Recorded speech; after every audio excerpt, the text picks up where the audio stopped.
So next जो हमारा process है वो है isothermal process. So third one is what isothermal process. Now what do you mean by isothermal process? Isothermal process का मतलब temperature क्या है? कांस्टेंट. टेम्परेचर अगर कांस्टेंट है तो चेंज इन टेम्परेचर dt वो कितना निकल के आ गया? 0.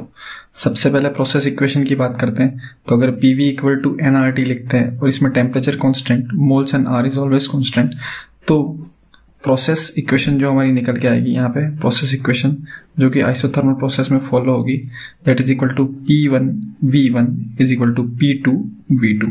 P1V1 इक्वल टू P2V2, या ऐसे ही बोल सकते हैं कि PV equal to what? Constant. Clear. Second जो है हमारा वर्क डन. क्या आइसोथर्मल प्रोसेस में जो गैस को वर्क डन कितना करना पड़ता है? तो work done by gas. Work done by gas. तो work done by gas isothermal process का जो फॉर्मूला होता है वो होता है nRT. वैसे तो 4-5 फॉर्मूले होते हैं, बट जो फंडामेंटल फॉर्मूला होता है वो होता है nRT ln volume final volume initial, या बोल सकते हैं V2/V1. अच्छा, अगर हम इसमें फर्स्ट लॉ ऑफ थर्मोडायनेमिक्स लगाएं तो first law of thermodynamics heat exchange equal to change in internal energy plus water W. अब आइसोथर्मल प्रोसेस के अंदर टेम्परेचर कांस्टेंट होता है, तो जो इंटरनल एनर्जी में चेंज है वो कितना हो गया? 0. तो जितनी भी हीट आप दोगे वो सारी की सारी, या जितना भी हीट एक्सचेंज होगा वो सारा का सारा हीट एक्सचेंज किस में कन्वर्ट हो जाएगा? वर्क में. ये पॉइंट ध्यान रख सकते हैं. नेक्स्ट जो थर्ड पॉइंट है हमारा यहाँ पे वो है मोलर हीट कैपेसिटी. तो molar heat capacity, molar heat capacity. Molar heat capacity का जो फॉर्मूला होता है CT, molar heat capacity is equal to delta Q divided by n delta T. मतलब टेम्परेचर को कांस्टेंट रखते हुए गैस के 1 मोल का 1 डिग्री सेंटीग्रेड राइज करने में कितनी हीट देनी पड़ेगी. तो अगर आपने टेम्परेचर को कांस्टेंट रखा है तो डेफिनेटली आप हीट सप्लाई नहीं कर पाएंगे. तो डेल्टा T यहाँ पे कितना है? 0. Delta T 0. तो molar heat capacity is what? Not defined. तो या तो आप बोल सकते हैं कि नॉट डिफाइंड, या दूसरी लैंग्वेज में से क्या बोल सकते हैं? इनफाइनाइट. जो नॉट डिफाइंड है वो क्या है? इनफाइनाइट. फर्दर आगे बात करते हैं 2-3 पैरामीटर की ओर, जिसमें एक है bulk modulus. Is what? Bulk modulus. कि आइसोथर्मल प्रोसेस के लिए जो बल्क मॉडुलस बीटा होता है उसकी वैल्यू क्या होती है? तो बल्क मॉडुलस बीटा, उसका फॉर्मूला होता है -V dP/dV. -V dP/dV. dP/dV है. अच्छा, और हमारी जो इक्वेशन है यहाँ पे जो हम फॉलो कर रहे हैं वो क्या है? PV equal to what? Constant. PV equal to what? Constant. तो देखें कांस्टेंट है, इसको अपन K नाम दे देते हैं. तो प्रेशर को अपन क्या लिख सकते हैं? Pressure equal to what? Constant. V नीचे चला जाएगा तो V⁻⁻1. बल्क मॉडुलस निकालना है तो बल्क मॉडुलस में यहाँ तो V है और ये है dP/dV. तो dP/dV की वैल्यू निकालते हैं यहाँ से. तो dP/dV इंटीग्रेट करेंगे K की जगह K, या K की जगह अगेन अपन रख सकते हैं PV चाहे तो V⁻⁻1. तो V⁻⁻1 को डिफरेंशिएट करेंगे तो आएगा -1 डिवाइडेड बाय व्हाट? V². ये आ गया dP/dV. एक V से V क्या हो जाएगा यहाँ पे? कैंसल.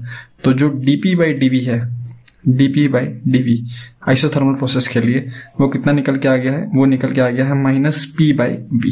ये माइनस, ये P/V, -P/V. इसको एक और चीज भी बोल सकते हैं कि PV ग्राफ जो होता है, प्रेशर वॉल्यूम ग्राफ, उसकी जो स्लोप अगर कोई पूछ ले आइसोथर्मल प्रोसेस के लिए तो वो भी कितनी निकल के आएगी? -P/V.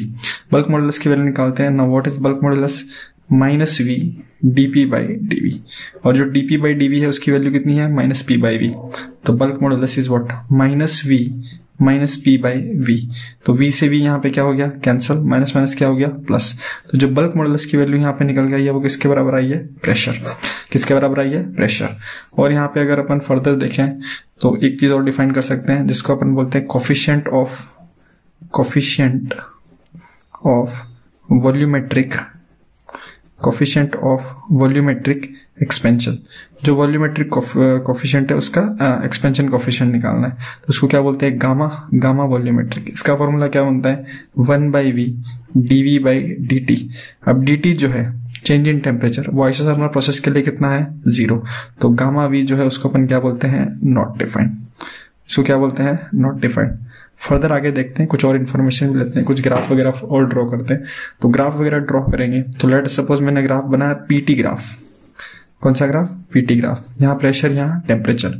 PT ग्राफ में अगर टेम्परेचर कांस्टेंट है तो मतलब कि प्रेशर तो इंक्रीज हो रहा है लेकिन टेम्परेचर की वैल्यू क्या है, चेंज। पहले प्रेशर P1 था, तब टेम्परेचर T1, बाद में प्रेशर बढ़ के P2 हो गया, तब भी टेम्परेचर कितना है, T1। टेम्परेचर में कोई चेंज नहीं हो रहा।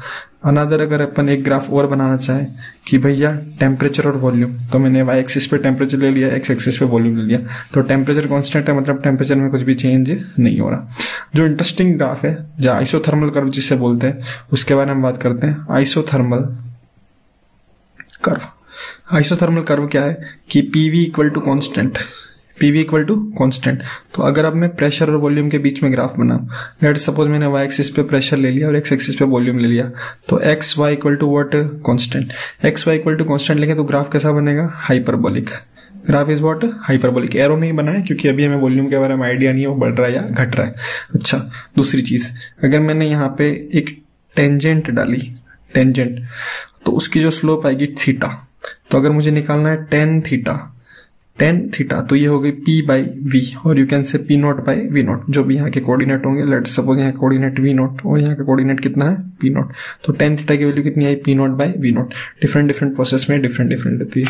कुछ और भी बात कर सकते हैं इसके बारे में, एक पॉइंट और लिख लेते हैं, देखें ध्यान से इधर। अगर पीवी ग्राफ आप ड्रॉ कर रहे हैं दो डिफरेंट प्रोसेस के लिए, और दोनों प्रोसेस के अंदर जो टेम्परेचर है वो कॉन्स्टेंट है, फर्स्ट एंड व्हाट, सेकंड, तो इसका टेम्परेचर T1, इसका टेम्परेचर T2, इसका वॉल्यूम V, इसका प्रेशर क्या है, P। आपसे पूछा जाता है किसका टेम्परेचर ज्यादा है, तो किसका टेम्परेचर ज्यादा है ये बताने का तरीका बहुत ही सिंपल है। जो भी y एक्सिस से ज्यादा दूर, सॉरी जो भी ओरिजिन से ज्यादा दूर रहेगा, लेट सपोज ये डिस्टेंस x1, और सेकंड वाले के लिए जो डिस्टेंस है वो है, लेट सपोज ये x1 बोल देते हैं, इसको x2 बोल देते हैं। फर्स्ट कर्व जिसका टेम्परेचर T1 है उसकी डिस्टेंस x1, सेकंड कर्व जिसका टेम्परेचर T2 उसकी डिस्टेंस कितनी, x2। जिसकी डिस्टेंस ज्यादा होगी तो x2 is greater than x1, तो उसका टेम्परेचर भी क्या होगा, ज्यादा।